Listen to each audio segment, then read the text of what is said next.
All right, got all my comments up going, and so tonight's kind of a fun one. We're gonna call it Battle Pheasant Tail. Pheasant Tail is like one of those things that like everybody has. Either you have like some, or Battle Pheasant, I should say. Maybe you have some rump, sitting around, some pheasant tails. Whatever you have, this is going to help you out and hopefully get you guys tuned up.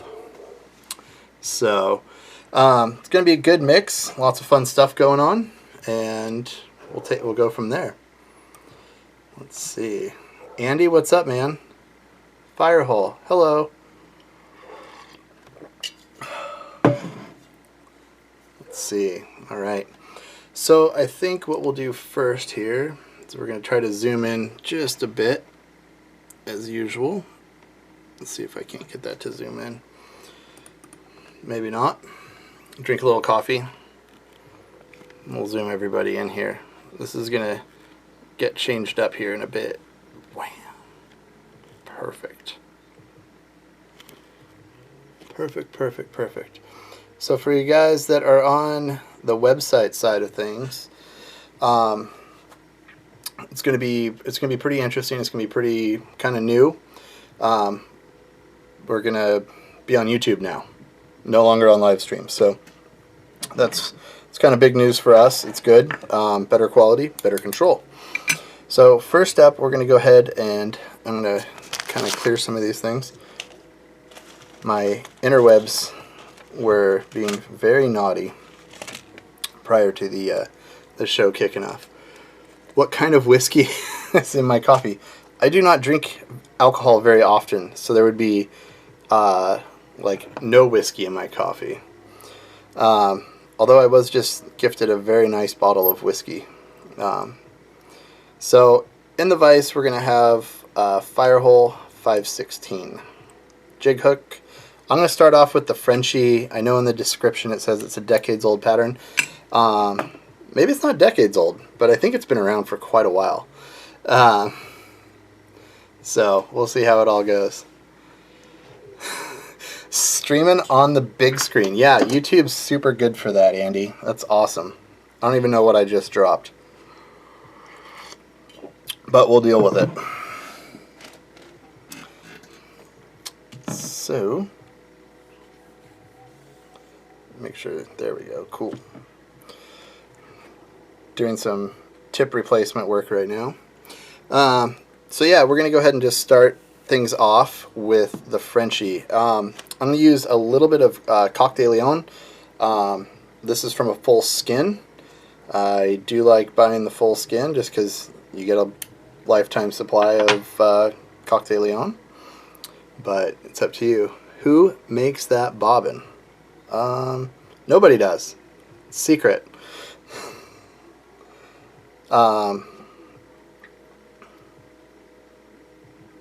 It's a prototype, possibly, that I messed up and didn't take off my desk, and I just picked it up.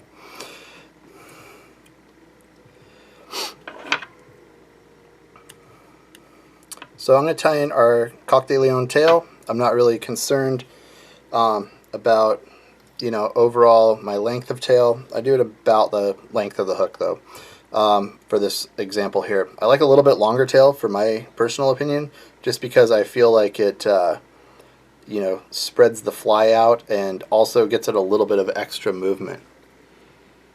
Video quality on the website is great. Love to hear that, brother. Love to hear that. Let's see. We'll be heading. Hope to see you too. Yes, yes.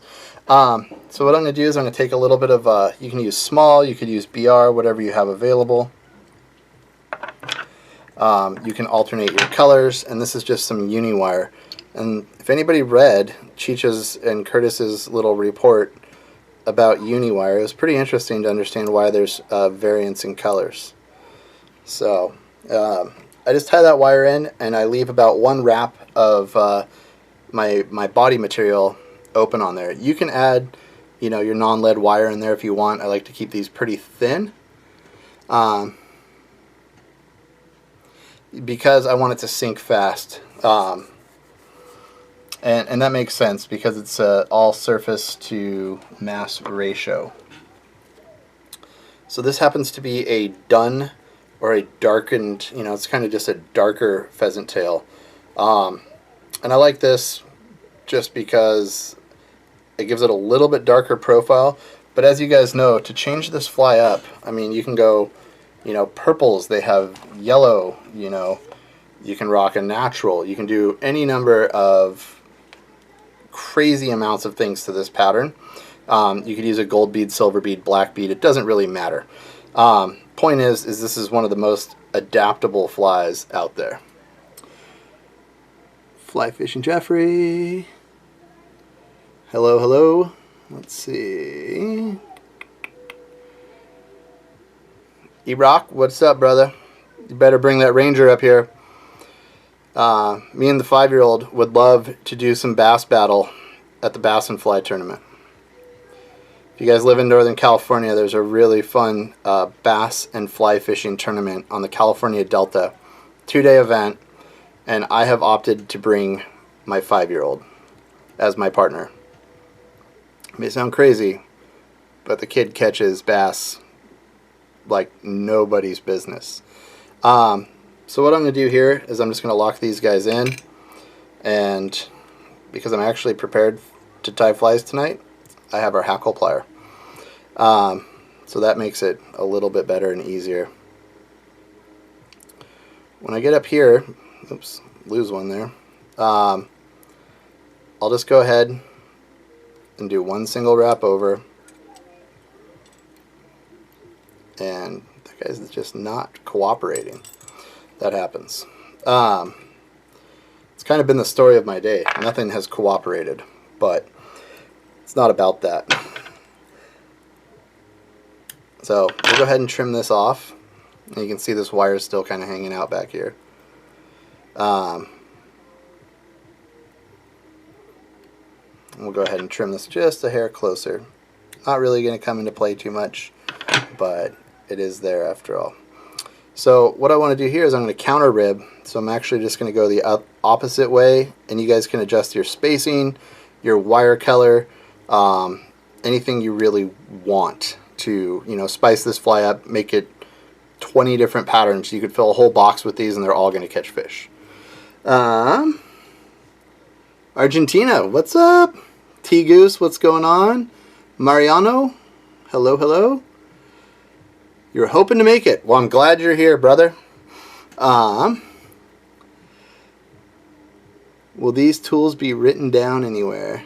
Yeah, they're attached at the bottom on the website, actually. If you go to our website and go to like Learning or Loon Live, it gives you kind of like a full synopsis. So now this is where this fly, you know, depending on your bead and where you're adding your, what's that movie called? Weighting. Your pieces of flare. You know, if you had a more muted bead or a gold, silver bead, maybe you wanted a hot looking collar. For this fly, obviously I have a very bright bead. This one happens to be a matte tungsten bead in like a fluorescent hot pink. And I'm just going to use some peacock black ice dub. This is ICE 283, and I'll flash it up here for you guys so you can see. Scott Berge, what's up, man? And because I use this Vivas thread, I'll kind of just smash through there because it's going to, you know, take on a lot of, it doesn't show up and it cuts right through. So we'll go ahead and whip finish here. And that makes, you know, a nice solid connection. And with that 50, I can kind of continuously work down through. And you can see I can put a lot of pressure on this 5/16. Never broken one of these. It's a solid unit. So I'm going to use a little bit of some thin. And all I'm going to do with the thin is just inject right in, there's like a little slot bead hole there that kind of materializes. Office Space.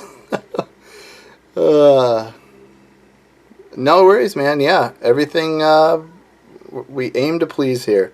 So I'll go ahead and cure that, and we'll go ahead and stop. This is the Infinity Light. It's rechargeable. Pretty much a UV flamethrower, if you will. But just as far as little Frenchies go, little box fillers, again, adjust your bead size, bead colors, you know, pheasant tail color, tail color, collar color. You can adjust every color on here. You can make this thing look like a clown and somehow randomly still catches fish. You can put a CDC collar on it if you want. Makes it a little bit more of a soft hackle. Makes it a little more buggy. So, you know, another, probably one of the, you know, you can use pinks. As far as my ice dub selections go, I mean, lots of pinkses, pinks, oranges, some naturals. You can even use some totally natural collars. This Diamond Bright Royal Blue is another one of my favorites. Tends to smash them pretty good. So, can I shout you out? My screen is so small. Crestcoat 10, consider yourself shouted out. I'm glad that is going to make your day, or stoke you out in some capacity, hopefully. So that's just kind of a little Frenchie. Not far off from our next fly, which will actually be a pheasant tail kind of nymph with a variation. Ouch. So you can see on here I have a blue bead. We're going to be utilizing some blue wire. And this is a really kind of a fun little fly. Bobber Neon, what's up, buddy? Smooth fly fishing. The pinksies. Yep, it's a new word. We'll coin that one. Pinksies. I have no idea. After 8 hours of emails and phone conversations and creating some new stuff today, I feel like my brain cell capacity has diminished exponentially. So this is some 0.15 non-lead wire, and I'm going to do about 10 wraps. This is kind of more of a beater pair of scissors, but I also kind of punish my scissors, so do as I say, not as I do. I wouldn't recommend cutting wires with your nice sharpened Loon scissors. Fair warning.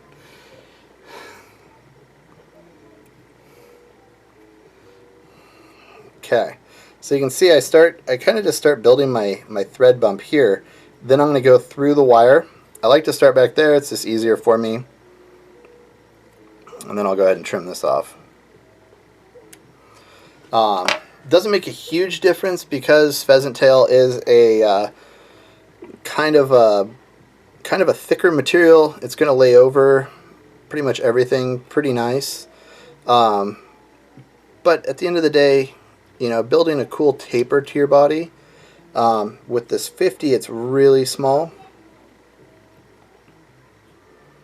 So it does take a little bit, but ramping up nice smooth lines here is kind of key. And you can see I was just using the tip of my thumbnail to smooth out the end of that wire to build a nice transition. That intruder is tiny. What thread? Fly Fiend, what's up, brother? My thread is Vivus 50D. See, it's white, and if I wanted it to be, you know, green, take a green marker, and now I have green thread. Just kind of the way I like to operate. Don't break it, and I tie 95% of my flies with it. Okay. First order of business. We're going to do this in more of a natural color. My natural pheasant is actually a wild bird. So it has some good looking fibers on it.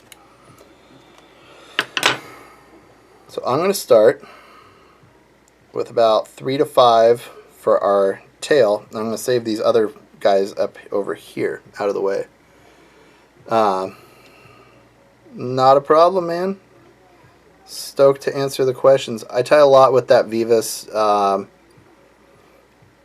Just I got in this habit, and you know, fly shop owners have given me a hard time. They say they want to sell, you know, more colors of thread. I said, sell more markers. I buy lots of markers. So this is some uni wire again. This is a blue color. So the cool thing is with the uni wire is that sometimes the shades change. So if you find one that you're completely in love with from a certain dye lot, buy as much of it as you can, like at your local fly shop. If you're ordering online, you don't have that capability, so I apologize. But I'll just kind of leave this guy hanging out here for now, and we'll go ahead and start wrapping this. Once I get my first wrap in, I'll go ahead and I just kind of I got a little bit ahead of it, and then I just leave it hanging out back with the Regal. A lot of times it's nice just to click it down. So you can see we're just going to keep building this really cool thorax. And the reason for those extra ones, if you ever find yourself running short on your pheasant tail, there's a little simple trick. What I do is I come in and I will cut my pheasant to past the tips.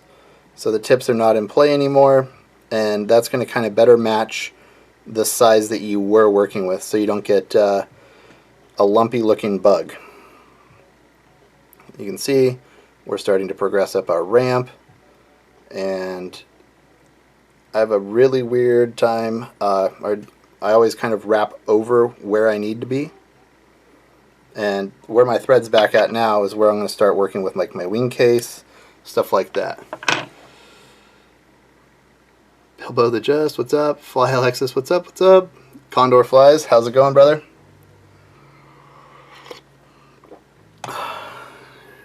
Two sharpened scissors cut sandpaper. There you go. That's a great thing. I bet you could sharpen pretty darn well. And again, a lot of counter ribbing here because these are natural materials. I'm getting a little nerdy, matching my bead. And again, I'll just kind of continue my thread or my wire wraps up a little bit further than necessary.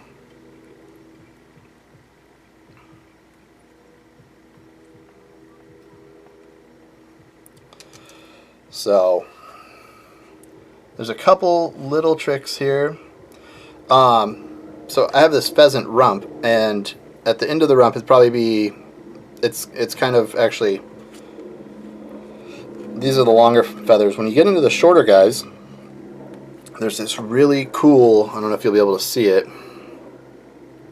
there's like on the tips right there, there's like a UV iridescence that maybe you can see, but those are going to come into play here for my legs because I don't do my PTs in a super traditional manner.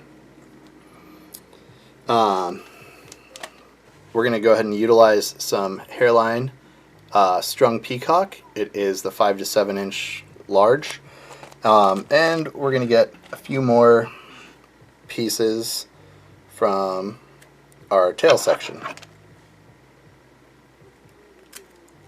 And when you're pulling a wing case with this, you want it to be a little bit bulkier. Like, I like just to have a nice solid wing case. So what I do is I try to smush them together best as possible.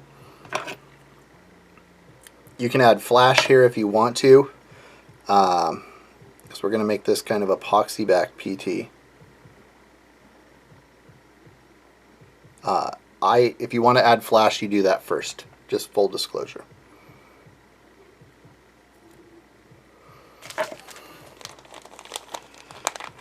Buenos Aires, Argentina. Awesome. My buddies Cheech and Curtis are, I don't know where they are. I forget if they're in Chile or Argentina, but they are drinking mate and chasing armadillos. I saw Cheech captured one. I'm surprised, be surprised if he doesn't try to bring it home. It would be pretty interesting.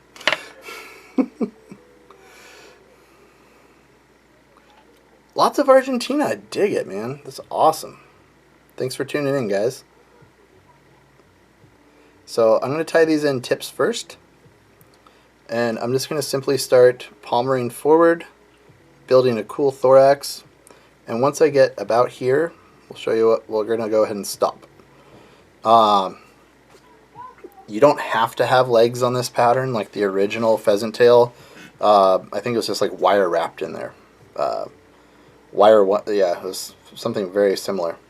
So if you remember, we have this little pheasant rump section. It looks like a heart. Well, I love the modeling and the iridescent nature of the tips of this feather. So what I do is I even it out, and I'll go ahead and cut it. And now I have this cool leg section. And what I'll do is I'll just lay it in there, kind of on either side.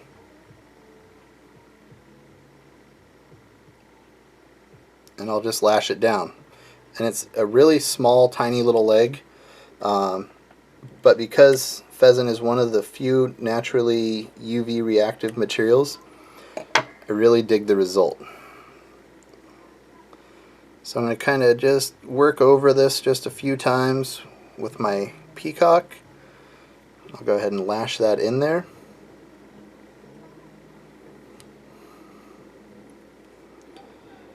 So on the next Loon Live, we're going to have, if you guys are on the YouTube side of things, it'll be pretty styly.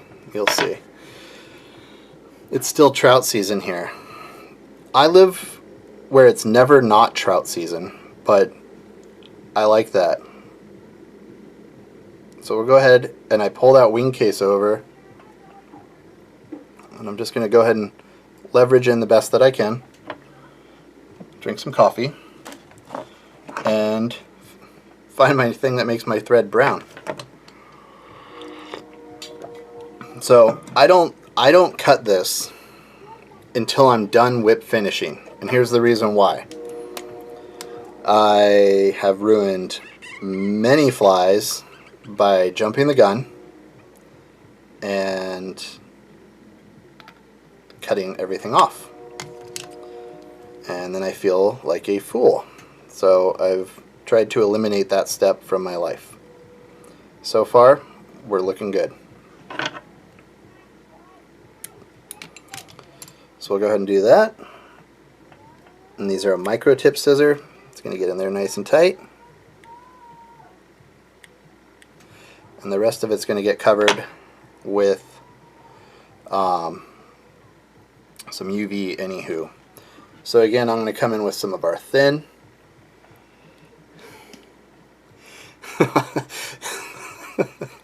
Clear fin flies, thank you. I appreciate that you may be the only person that thinks I am not foolish in this world.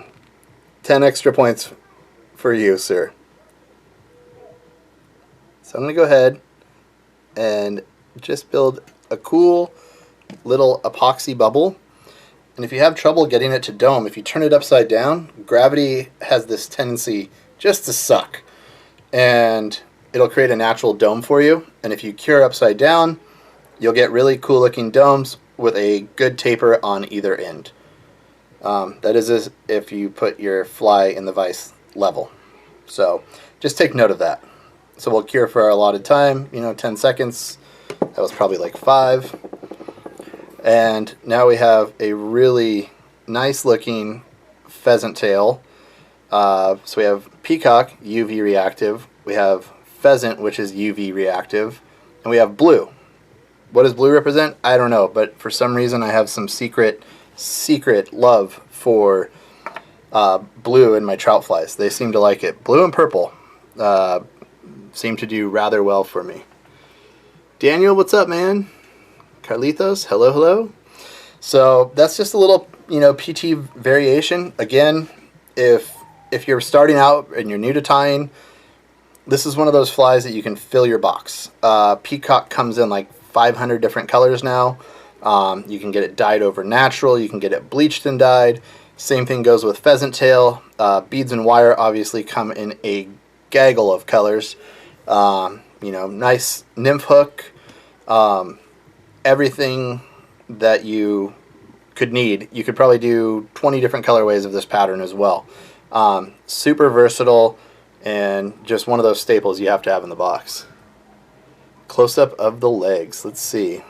The legs are very small, but you can see they kind of just sit there. And you get a little bit of that mottled effect. See if I can pick it up this way.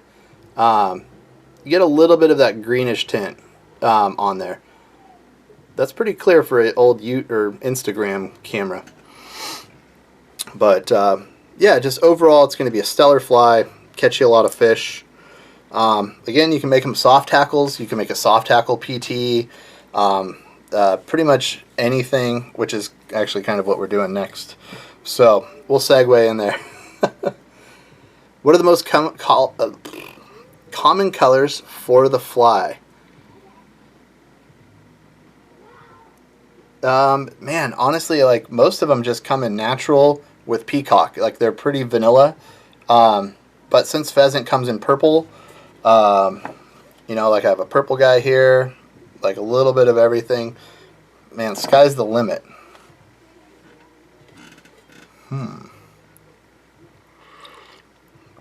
I'm going to get myself in trouble here. I cleaned off my desk too well. We'll do, ooh. So I'm going to throw a slight substitution in the next fly. You can cheer me up for it later.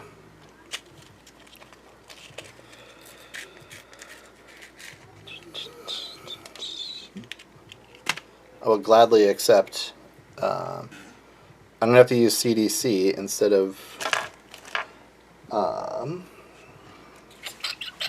my partridge. My partridge skin has vanished. And I'm really surprised I don't have like 50 partridge feathers sitting on my tiny desk, considering I shot videos with partridge every day. But that's alright. We'll deal with it. It's a great substitution on the fly. So the next one, again, it kind of plays off of what we did with the last fly. I am going to take a little bit of proportions for the tail. I tie my tails long just because I think they'll catch more current and make the fly move. They're pretty wispy. So I go pretty much like hook length on my tail. I'm kind of a weirdo, so if that sounds really strange, it's just something I believe in. Same thing goes like on the little Frenchie and stuff like that. So this is again some 0.15 non-lead. You notice I don't use lead wire. This is just to build some thorax, some bulk, and another trick is if you're starting and you have your tag end, you can wrap over the tag end and it won't allow your thread to go into your wire, and you can kind of just encapsulate and work from there. So as a lot of you guys know, I live in Northern California. My backyard is pretty much the lower Sacramento River. It's about 40 feet from me, and I like to swing a lot of soft hackles during the summer. We have, you know, pretty hot summers here. It's like triple digits. So in the evenings, the fish are definitely shallow, looking up, and so this is a fun one that I like to swing. And again, this is like a big soft hackle. So you can manipulate this fly like 20 different ways to make it kind of your own. I'm trying to think which colorway I'm going to go here. So we're going to start off with about 5 to 6 strands of, this is that dark dun, you know, you can get blacks and yellows and you know, really cool dyed browns based on your hatch. Absolute deadly pattern is this fly with a yellow banana electric yellow hotspot. So if you get dyed brown pheasant, banana yellow ice dub for a hotspot, it's a great little, I think they just think it's a PMD.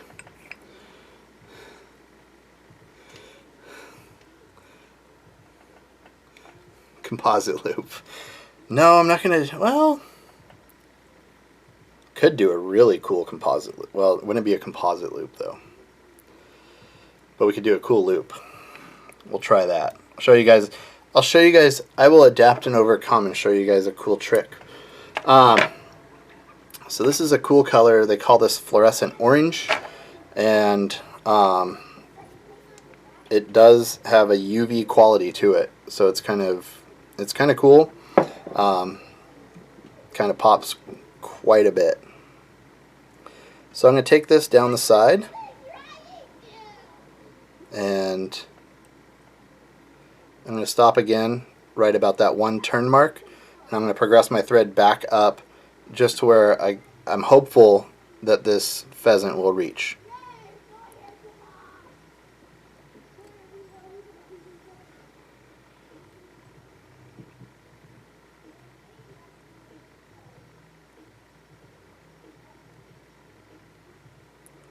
I guess we're supposed to get like 3 inches of rain again tomorrow. They just bumped our river up, and fishing is not going to be happening, but it's okay. My weekend is going to be in Sacramento, and if any of you guys live there or from Northern California, we're going to have the Loon booth down there hanging out at Fly Fishing Specialties this weekend, and showing off all of the fun new Loon product that you can come and check out, even though they carry it all the time. So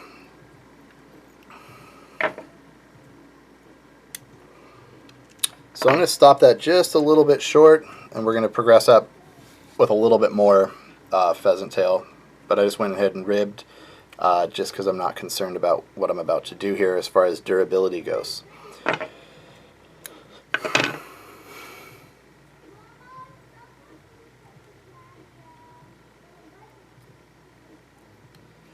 So we can just add to our thorax here a couple wraps just to make our proportions. It's about a 75-25 on this fly.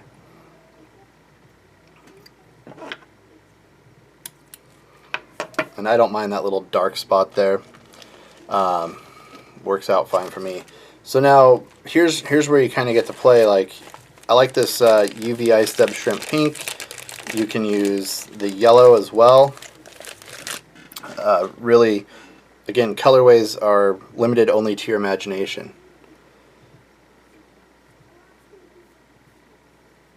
So I'm going to take just a small little dubbing noodle here, and we're just going to create this hot spot. And if you have another dubbing mix that you like, that's sparkly, glossy, and whatever, you can go ahead and use that as well. Or you can mute this down and have it be really natural, stuff like that. Brando, what's up, brother? Okay. I don't want to do that. So once I have this, I'll go ahead and pull a dubbing loop. This is a long dubbing loop, and I want it to be long. So I lock my dubbing loop down, nice narrow section down there, and we'll get our Loon dubbing spinner and just set it down there. Out of the way. That's why I pull that dubbing loop really long. So this is a pheasant rump feather.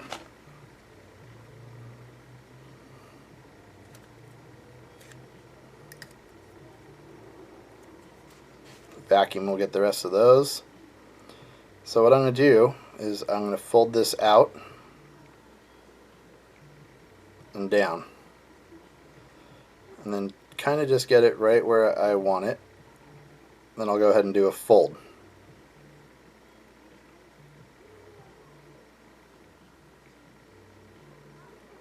So I'm left kind of with this feather mohawk, if you guys can see that. This is a dainty fly. So I'm just going to grab barely any of this. So you can see here, don't have a lot of meat. I should have some swacks for this, but wasn't in anticipation of Lost a few. That was a misstep, we'll call that.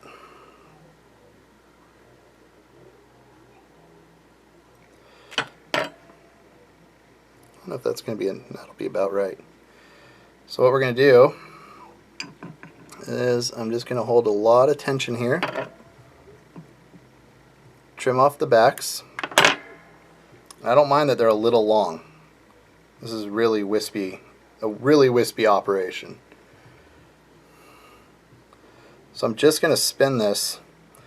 It's going to be hard to see. There's not much that I mean, if you guys can see what I'm doing here, it's a minimalistic project. It's probably one of the most minimalistic loops you'll ever witness. If you have normal colored thread, you're good to go. If you're me, you have work to do. So I color the thread to kind of work on building the head, and I'm going to fold these little hackles over and build this really micro, kind of intrudery, soft hackle styled head. So you can do this with the D-loop tweezers with a number of materials. Go ahead and secure the loop a few times.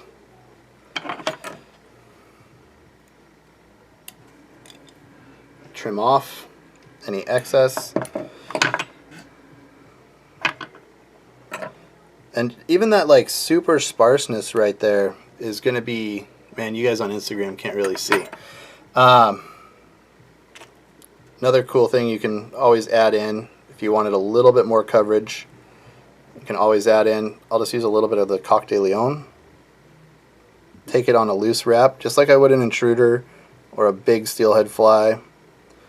But you guys can just kind of, or you could just wrap a partridge feather if you didn't hide your partridge skin from yourself. So you can build these cool loops. I should have added that Coq de Leon in there with that in the dubbing loop. Now as far as the head of the fly goes, I like to build a more traditional style head. I like to give it something up front for them to look at. Does it really make a difference? No, I could have, you know, you can finish that off much skinnier than that, and it's not going to matter.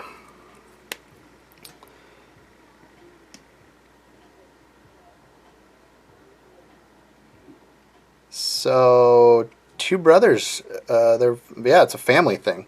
They're brothers. And I do the product design. And one of the owner's wives grew up like 5 doors down from me, so we're kind of all family. I've known them for a while. They're good people. So that was just a little bit of flow, and you can see that, hopefully that hot wire really glowing. Couple little stragglers that make me look less than professional. We'll take care of those. But you can do the same kind of trick as well with, we'll see if I can't get this up here for you guys. So you can see it's just super dainty, minimalistic soft hackle activity. But it's a nice sparse pattern. It's got a good cool profile behind it. And fish seem to really love it. And again, you can change it to be like 50 different things, you know, time different colors and so forth. Jeremiah Super Spay is the model. Yes, he is, the bearded wonder. Mr. Elijah, what's up, bro? How's it going? Welcome to the live stream. So we're going to drop that little trout snack out of here, and so for the next one, I organized my office, and like all of my hooks are in limbo. I have these bright ideas at like 11 o'clock at night that I'm going to start organizing my office because my wife works a night shift. So let me see what I got. Maybe it's right here. If not, I have an equally stellar option for hooking this guy up. No? Okay, cool. So this is going to be the Carey Special. This is a strange little fly. I typically tie this on an 811S anymore, or an 811, sorry, from Fire. But I just like that hook. I am around for lunch tomorrow. Yes. Are you going to feed me? And again, I'm going to use some 0.15 wire. So I take it you're not going to go try to borrow my boat, Jeremiah, with the current conditions and flow bumps and flooding to most of our waterways. And then I'm going to do a little bit of a different thing, and I just bring this back over. So you don't have to add the weight to this pattern. I just like to. And the only reason I like to do that is because I fish this in this big of a size. It's actually one of the most little effective steelhead patterns you'll ever find, especially when the water's low and clear. Being, like I said earlier, that you can adapt all of these flies. Since peacock comes in a wide array of colors, so you could almost take this orange peacock and make an orange and brown Carey Special. I am going to tie it in a more traditional sense, but if you're on like an anadromous waterway where they eat October caddis, you can definitely tune in and do this. I'm crazy. My people will contact your people. Perfect. Sounds excellent.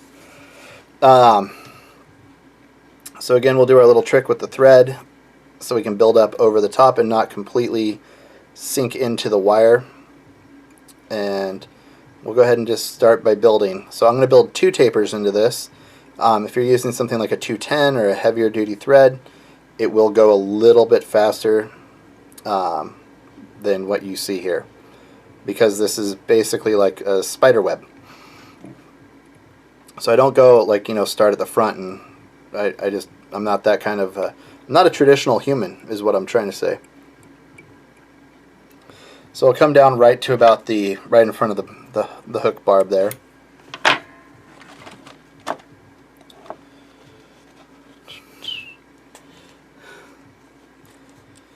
And I'm just going to use some of this this rump feather. Kind of, these are the ones that don't have the super cool looking tips to them. So I use them for other things. I use them for like little tail segments, stuff like that. But if they match well, and you don't try to put in like 3/4 of an inch, they'll actually plop in and make a really cool little tail. Or you could just use regular old pheasant, doesn't matter, like, you know, tail section. So I'm going to go ahead and wrap this forward because it's going to help me build, in my opinion, my taper a little bit. Doesn't matter, it's going to get covered up. Do I fish a lot? No, not really. Just depends. With all honesty, right now I've been focusing a lot on bass fishing, and basically trying to develop everything that's ever been created as a bass lure and a fly. But I'd probably say at least 2 days a week. During summertime, when I can get off work at 5 and have 4 more hours of daylight, I definitely fish quite a bit more. I typically guide like 2 days a week, and that is with my 5- and 7-year-old who get to stuff lots of trout.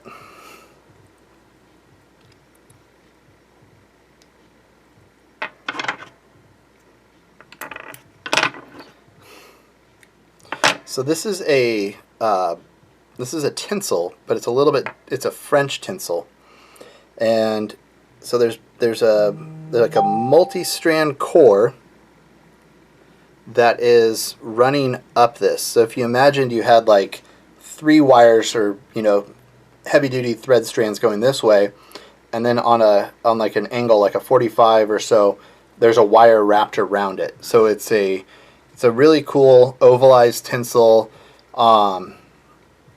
that's used in a lot of older patterns or more traditional patterns.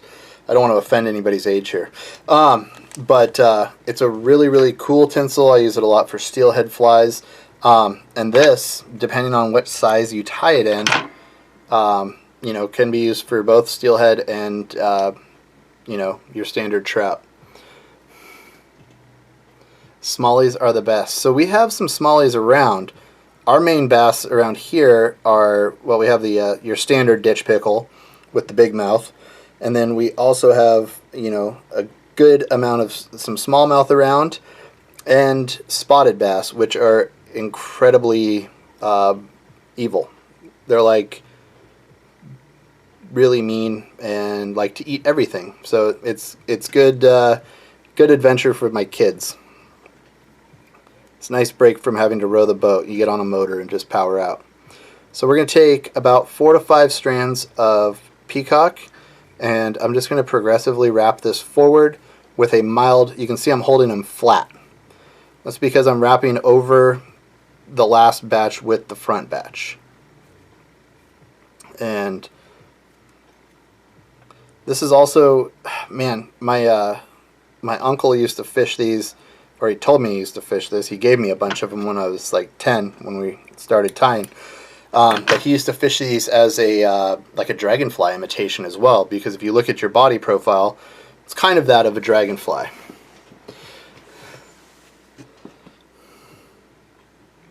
So I'm going to take this, and again, it's going to be a counter rib technique just to secure this in and create some flash. Now if you're adventurous, you could change this to like a flat, you know, a flat like holographic tinsel, like any number of different tinsels and stuff like that, and make this probably about 20 different flies.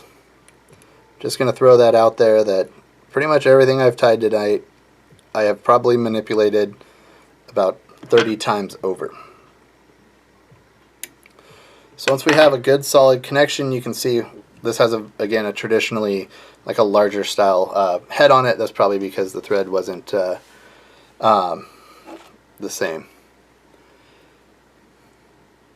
What kind of flies am I throwing at the bass? That's a great question. So I have like some crazy stuff. I've made some swim jigs, and definitely like some Nico rig style worms that, you know, I'm using UV resin and articulating on Texas rig, and it's a Rainey's fly designer, but he made this Texas rig worm, and I don't remember the name of the actual fly or the designer, which as a fly dork I should, because that's kind of important. But basically it's like this yarn thing. I do a float tail. I've used some of Loon's tungsten powder, and we've made like legit jig heads to throw on sink lines in like the 8 to 9 weight category. And all in all, it's pretty darn fun. Little different stuff. Right now my current project is actually creating a Senko that works like a real Senko.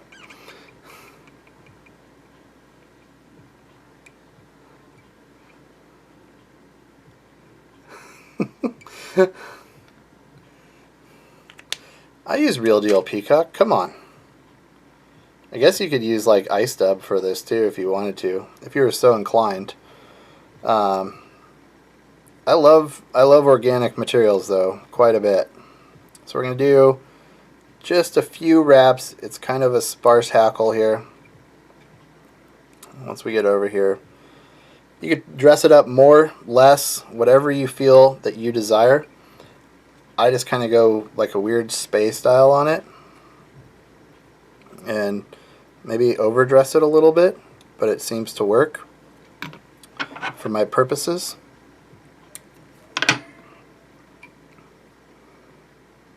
So I'll go ahead and just kind of wrap that down, build up my little head space here.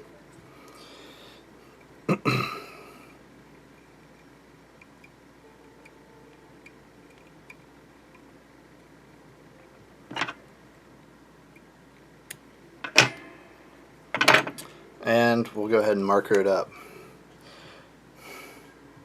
UTC, natural for the win. I am, Brando, I'm like such a Vivas fanboy. It's kind of weird for me to tie with anything else, considering I have like 24 spools of the same thread on deck at any time. So again, we're just going to use that flow. Anything that I don't like, we can just pluck out. So that's just a little Carey Special. Again, it's like old school style fly. It's pretty good for, like I said, whoa, backwards, sorry YouTube. Super good for bass, stuff like that. All in all, it's a really cool, fun pattern. What is the marker that I am using? This is a Copic marker. I have like a little airbrush system that goes with it. It's a Japanese marker that most fly shops should be able to get from Hairline. And I think the colorways are something like 300. You know, so like when I'm nerding out and I tie egg sacs on my caddis, I use this bright green, coat it with some flow resin, and kind of just build up my little egg sac for my caddis.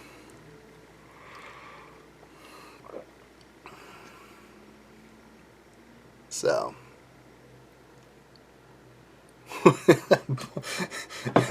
Gregory, you could also use a Sharpie. That works too, brother. Kind